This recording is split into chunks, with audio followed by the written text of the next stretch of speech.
اور ان سے پہلے بہت سے رسول گزر چکے، تو کیا اگر ان کا انتقال ہو جائے یا وہ قتل کر دیے جائیں تو اب تم اپنی ایڑیوں کے بل لوٹ جاؤ گے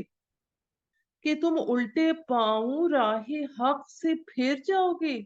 کیا تمہارے دین اور ایمان کی یہی حقیقت ہے؟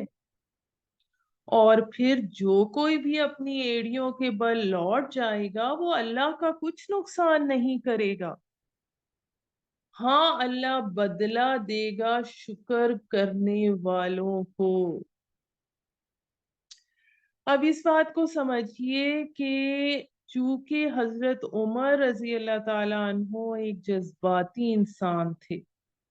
لہذا رسول اللہ صلی اللہ علیہ وآلہ وسلم کی وفات کی خبر سن کر حوصلہ چھوڑ گئے۔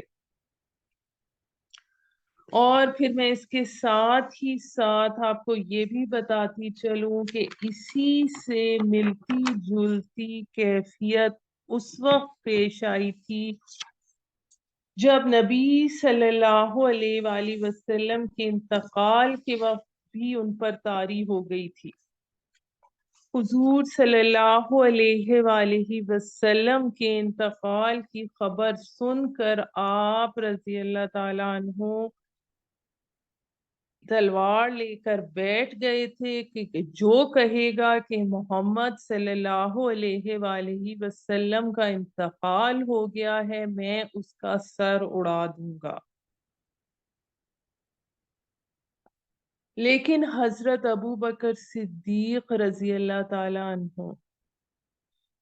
یہ خبر سن کر آپ آئے، سیدھے اپنی بیٹی حضرت عائشہ رضی اللہ تعالی عنہا کے حجرے میں گئے۔ رسول صلی اللہ علیہ وآلہ وسلم کے چہرہ مبارک پر چادر تھی، آپ نے چادر ہٹائی، جھک کر آپ کی پیشانی کو بوسہ دیا اور رو دیے۔ پھر کہا، اے اللہ کے رسول، میرے ماں باپ آپ صلی اللہ علیہ وآلہ وسلم پر قربان، اللہ تعالیٰ آپ پر دو موتیں جمع نہیں کرے گا،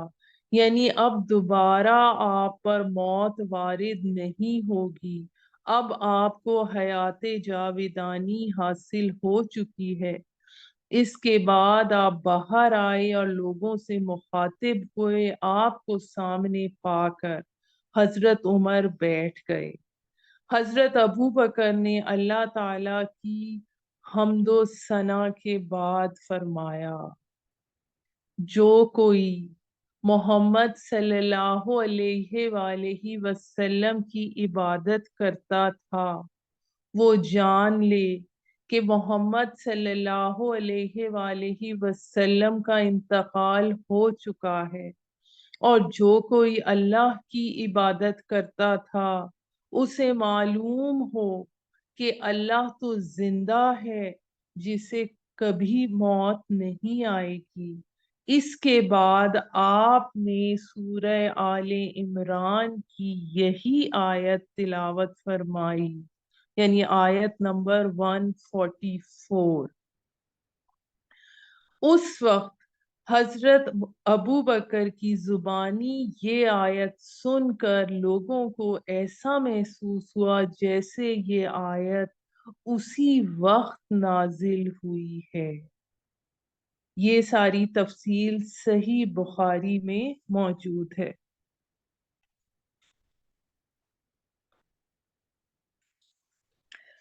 اب اس میں جو ساری اس کے حوالے سے سمجھنے کی بات ہے، جو غور اور کرنے کی بات ہے کہ اسلام میں جہاں اصول اسلام میں اس بات کی بڑی اہمیت ہے کہ رسول صلی اللہ علیہ وآلہ وسلم کی عظمت اور محبت کو جزو ایمان قرار دیا گیا ہے، اس میں ادنا سی کمزوری کو کفر کے مترادف بیان کیا گیا ہے، وہیں پر یہ بات بھی اتنی ہی اہم تھی کہ کہیں مسلمان اس مرض کا شکار نہ ہو جائیں جس میں نصارہ اور عیسائی مبتلا ہو گئے تھے، کہ حضرت عیسیٰ علیہ السلام کی عظمت اور محبت کو پرستش اور عبادت کی حد تک پہنچا دیا اور ان کو اللہ تعالی کے ساتھ شریک خدائی ٹھہرا لیا، جیسا کہ آج ہماری بھی بہت سی نعتوں میں اس طرح کے الفاظ استعمال ہوتے ہیں۔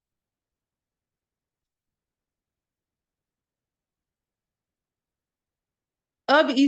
اس وقت جو غزوہ احد میں عارضی شکست کے وقت جو صورت حال تھی اس کو بھی ہم تھوڑا سا ڈسکس کرتے ہیں کہ وہ صحابہ کرام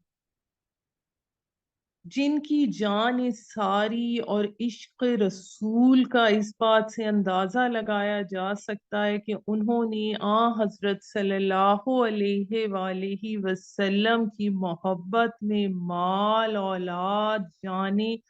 سب کچھ گوا دینے کو دنیا کی سب سے بڑی سعادت سمجھی تھی،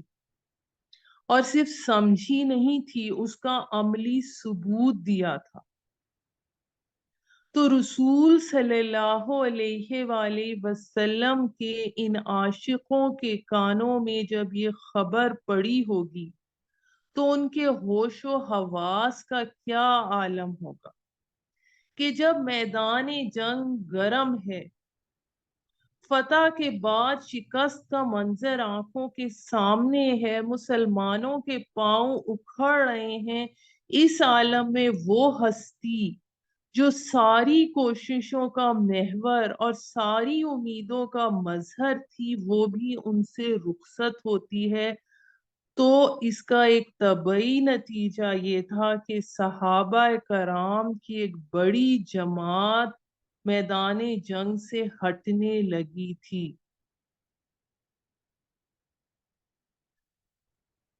اب ان صحابہ کرام کے اسلام سے پھر جانے کا کوئی شبہ یا وسوسہ نہیں تھا، لیکن اللہ تعالی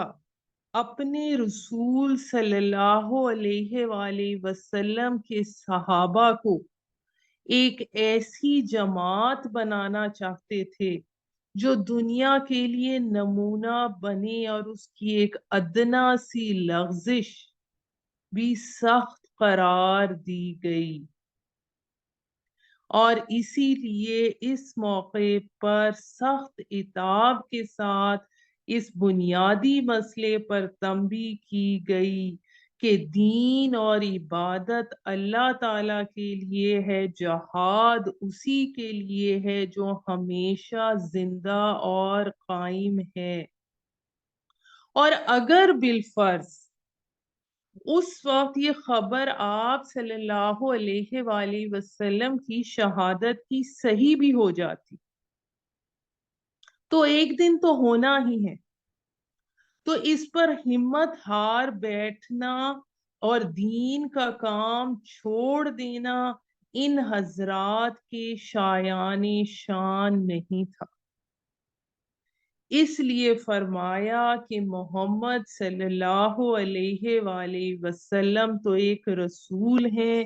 ان سے پہلے بہت سے رسول گزر چکے ہیں۔ اب یہ خبر مشہور ہونے سے اور یہ سارا واقعہ پیش آنے سے یہ ہوا کہ آپ صلی اللہ علیہ وآلہ وسلم کی وفات کے بعد جو حالات پیش آ سکتے تھے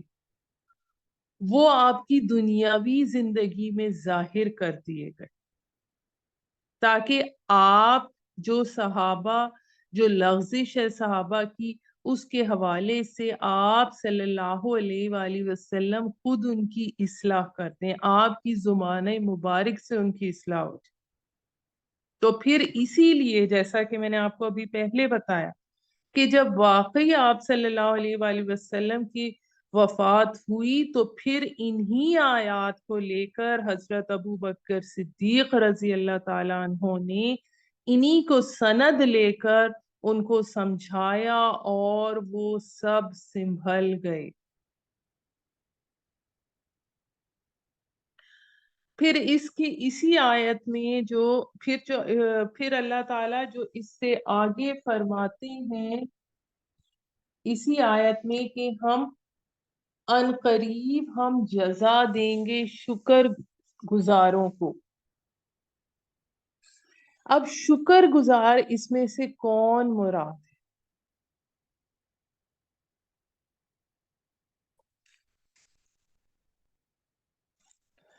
اب اس میں یہ چیز اس حوالے سے سمجھنی ضروری ہے کہ دو طرح کے لوگ جو اس سے آیت نمبر 145 میں آ رہا ہے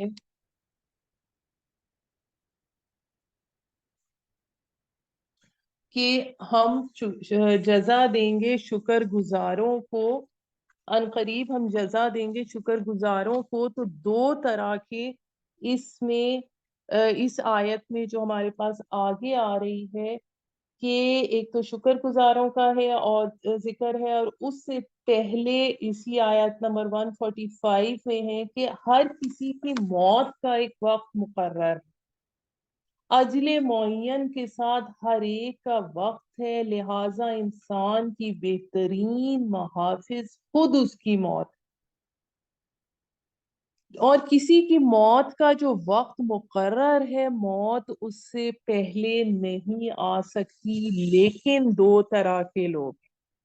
ایک وہ آدمی ہے جو کہ اپنی زندگی میں جو دوڑ دھوپ کر رہا ہے وہ دنیاوی نتائج پر نگاہ رکھ رہا ہے، اور ایک وہ ہے جو آخروی نتائج پر نظر رکھ رہا ہے۔ شکر گزار لوگ وہ ہیں جو اللہ کی اس نعمت کو سمجھیں گے کہ اس نے دین کی صحیح تعلیم دے کر انہیں دنیا اور اس کی محدود زندگی سے بہت زیادہ وسیع عالم کی خبر دی، انہیں اس حقیقت سے آگاہی بخشی کہ انسان کی کوشش سعی عمل کے نتائج صرف اس دنیا کی چند سالہ زندگی تک محدود نہیں بلکہ زندگی کے بعد ایک دوسرے عالم تک اس کا سلسلہ دراز ہوتا ہے۔ اب اس میں جو شخص اپنی کوششوں اور محنتوں کو اس دنیاوی زندگی کے ابتدائی مرحلے میں برابر ہوتے نہ دیکھے یا اس کا برعکس نتیجہ دیکھے، اس کے باوجود وہ اللہ کے بھروسے پر کام کرتا چلا جائے جس کے متعلق اللہ نے اسے یقین دلایا ہے کہ بہرحال آخرت میں اس کا نتیجہ اچھا نکلے گا، تو وہ شکر گزار بن۔ پھر سے میں بات ایکسپلین کر رہی ہوں کہ اللہ نے بتایا کہ کیا صحیح ہے کیا غلط، نتیجہ آخرت میں ملنا ہے جو آخرت کی خواہش رکھتا ہو، پھر لیکن وہ انسان نتیجہ دنیا میں نہ بھی ملے تو بھی اپنی کوششیں جاری رکھے اللہ کے حکم کے مطابق، تو وہ شکر گزار بندہ ہے۔ پھر اس کے برعکس وہ لوگ ہیں جو دنیا پرستی میں مبتلا ہیں، جن کا یہ حال ہو کہ دنیا میں جن غلط کوششوں کے بظاہر اچھے نتائج نکلتے نظر آئیں ان کی طرف وہ آخرت کے برے نتائج کی پرواہ کیے بغیر جھک پڑیں۔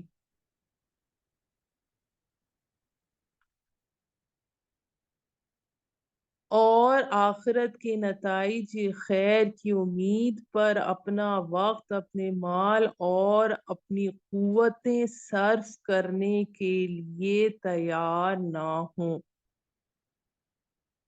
وہ ناشکرے ہیں اور اس علم کے ناقدر شناس ہیں جو اللہ نے انہیں بخشا ہے۔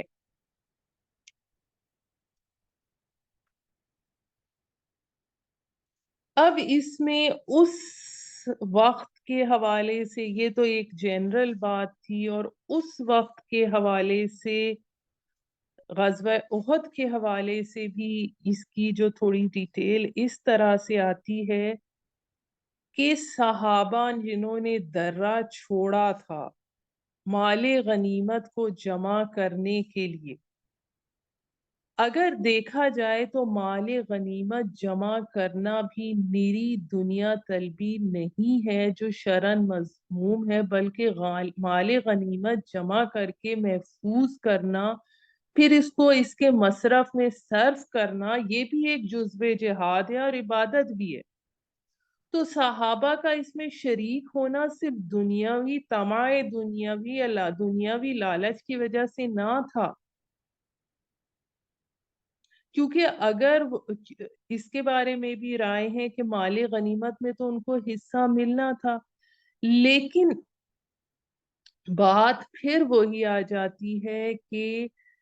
بڑوں کی تھوڑی سی لغزش بھی بڑی سمجھی جاتی ہے، ان کے معمولی جرم کو بھی بڑا سخت جرم قرار دے کر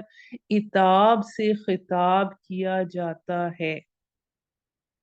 کہ مال غنیمت جمع کرنے میں کچھ نہ کچھ دنیاوی منفعت کا تعلق ضرور تھا۔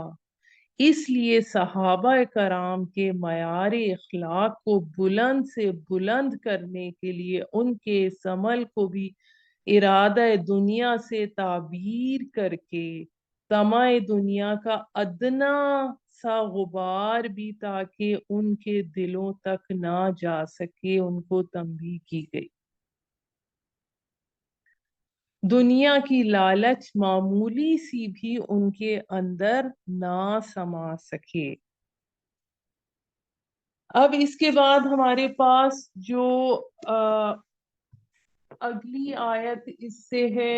آیت نمبر 146۔ کتنے ہی نبی ایسے ہیں کہ جن کے ساتھ ہو کر بہت سے اللہ والوں نے جنگ کی، کہ اے مسلمانوں یہ جو واقعہ پیش آیا ہے یہ کوئی پہلا واقعہ تو نہیں، اللہ کے بہت سے نبی ایسے گزرے ہیں جن کی معیت میں بہت سے اللہ والوں نے، اللہ کے ماننے اور چاہنے والوں نے، اللہ کے دیوانوں اور متوالوں نے، اللہ کے غلاموں اور عاشقوں نے، اللہ کے دشمنوں سے جنگیں کی ہیں۔ تو جو اللہ کی راہ میں ان پر تکلیفیں آئیں پھر بھی انہوں نے ہمت نہیں ہاری، نہ انہوں نے کمزوری دکھائی، نہ باطل کے آگے سر نگوں ہوئے،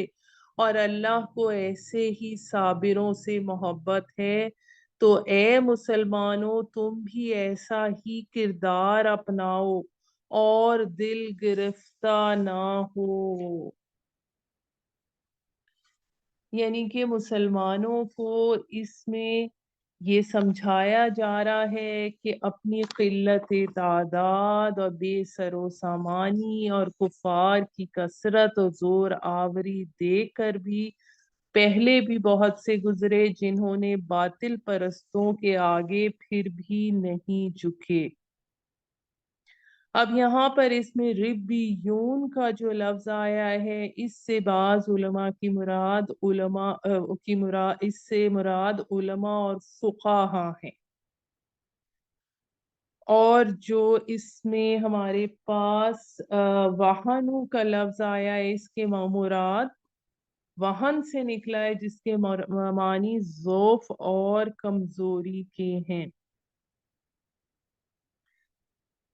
اس کے بعد جو ہمارے پاس اگلی آیت ہے اس میں دعا آ رہی ہے، اور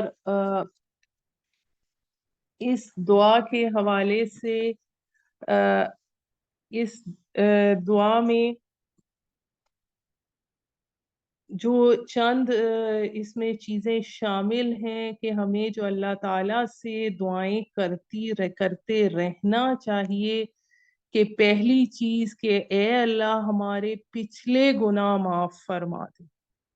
دوسرے کہ حالیہ عمل جہاد میں ہم سے جو کوتاہی ہے اس کو معاف فرما دے، تیسرے ہمیں ثابت قدم رکھ، چوتھے ہمیں دشمنوں پر غالب کر دے۔ پھر ہمیں اس میں جو چیزیں پتہ لگتی ہیں وہ یہ پتہ لگتی ہیں کہ جو صحیح مومن ہوتا ہے، حقیقت شناس مومن ہوتا ہے، اس کا کام یہ ہے کہ وہ کتنا ہی بڑا نیک کام اور کتنی ہی جد و جہد اللہ کی راہ میں کر رہا ہو، اس کو یہ حق نہیں کہ اپنے عمل پر ناز اور فخر کرے، کیونکہ در حقیقت اس کا عمل بھی اللہ تعالی ہی کے فضل و کرم کا نتیجہ ہے۔ اس کے بغیر کوئی نیک عمل ہو ہی نہیں سکتا۔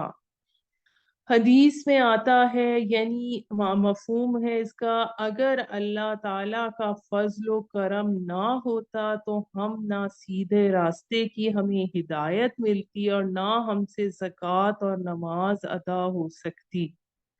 کیونکہ کوئی بھی شخص ہے وہ جو نیک عمل کرتا ہے وہ کتنا ہی درست کر لے، لیکن اللہ تعالی کی شان جلالی کے مطابق کر لینا اس کے بس میں نہیں، اس کے ادائے حق کو ادا کرنا اس کے لیے ناممکن ہے۔ اس لیے ہر عمل میں استغفار کی ضرورت ہے۔ پھر وہ جو کوئی نیک عمل کر رہا ہے، کسی کو یہ اطمینان نہیں ہو سکتا کہ آگے بھی اس کو اس نیک عمل کی توفیق ہوگی، تو اس لیے موجودہ عمل میں کوتاہی پر ندامت اور آئندہ کے لیے قائم رہنے کی دعا مومن کو کرتے رہنا چاہیے۔ پھر اس چیز کو سمجھنا چاہیے کہ دنیا میں انسان کو جو رنج، غم یا کوئی تکلیف یا دشمن کے مقابلے میں شکست پیش آتی ہے، وہ اکثر اس کے سابقہ گناہوں کا اثر ہوتا ہے، جس کا علاج استغفار اور توبہ ہے۔ اب ہمارے پاس یہ جو اس میں دعا ہے کہ اے رب ہمارے ہمیں بخش دے ہمارے گناہ، اگر ہم سے کسی معاملے میں حد سے تجاوز ہو گیا تو اسے معاف کر دے، ہمارے قدموں کو جما دے اور ہماری مدد فرما۔ کافروں کے مقابلے میں حضرت طالوت کے ساتھیوں کی بھی یہی دعا تھی، اور سورہ بقرہ کے اختتام پر بھی فَانصُرْنَا عَلَى الْقَوْمِ الْكَافِرِينَ آتا ہے، تو ہمیں کثرت سے یہ دعا مانگنی چاہیے آج کل کے حالات کے مطابق بھی۔ تو پھر اللہ تعالیٰ ان لوگوں کو دنیا کا ثواب بھی عطا فرمائیں گے اور آخرت کا بھی اس میں ایک بہت عمدہ حصہ دیں گے۔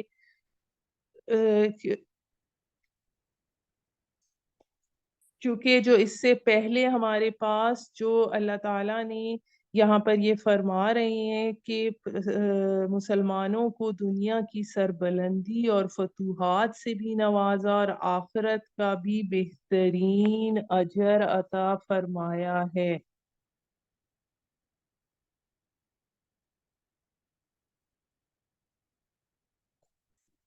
سبحان ربک رب العزت عما یصفون والسلام علی المرسلین والحمد للہ رب العالمین۔